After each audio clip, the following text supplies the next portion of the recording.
And Jesus went out again to teach by the Sea of Galilee.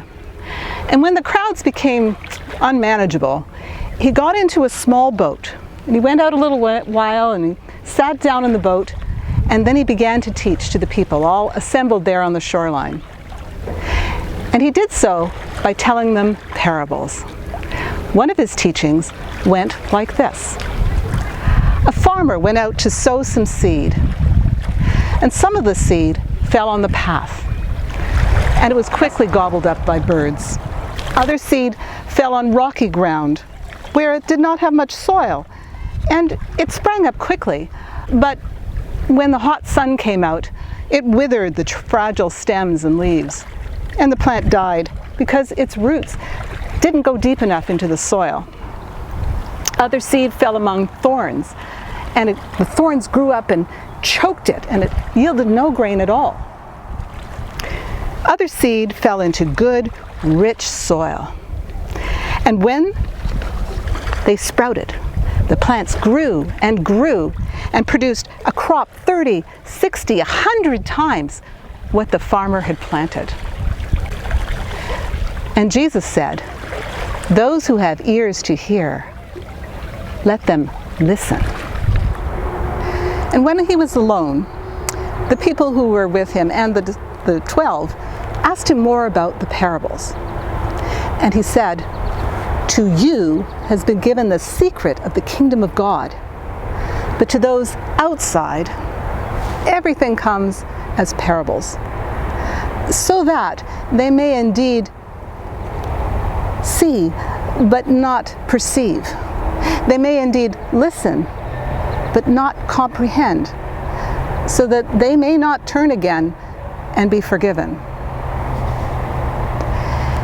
And he asked them, "Do you not understand this parable? How then will you understand all the parables? The sower sows the word." Those are the ones on the path where the word is sown.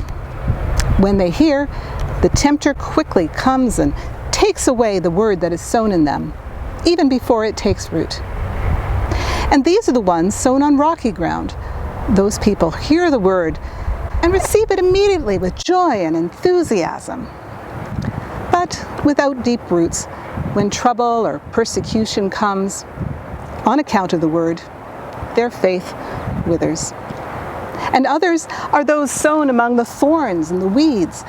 The word has reached them, but the things of this life, the worries, the drive for more and more, the desire for other things, those things cluster around close and choke the life of God out of them, and they cannot produce. And these are the ones sown on the good soil. They hear the word and accept it and bear fruit 30 and 60 and 100 times more than the farmer dropped to the earth. When you bring a lamp into your house, do you cover it with a basket or stuff it under a bed? Or do you set it down on a table? What is hidden is meant to be revealed. What is secret is meant to be brought into the light.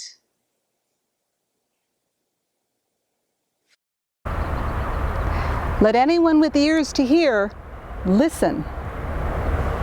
So consider carefully what you are hearing.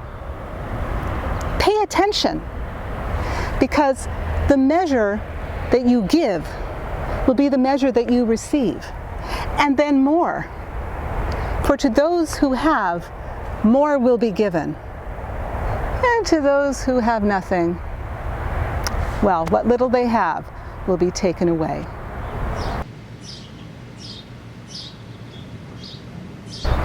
Here's what the kingdom of God is like. A woman throws seeds onto the earth. Day and night, she works and she sleeps, and the seeds sprout and climb out into the light, even though she has no idea how it all works. It's as though the soil itself produced the grain somehow, from a sprouted stalk to ripened fruit. But however it happens, When she sees that it has grown and ripened, she gets her tools and baskets and begins to gather, because the harvest has come. What else is the kingdom of God like? What earthly thing can we compare it to? The kingdom of God is like a mustard seed, the smallest of seeds that one can sow. And yet, when it's planted in the garden, it grows into the greatest plant in the whole garden. It's so big that birds can come and make nests in its branches. Jesus told many parables like this to the people who followed him, to the extent that they could hear them. He spoke to them only in parables. But when he was alone in private with his disciples, he explained everything to them.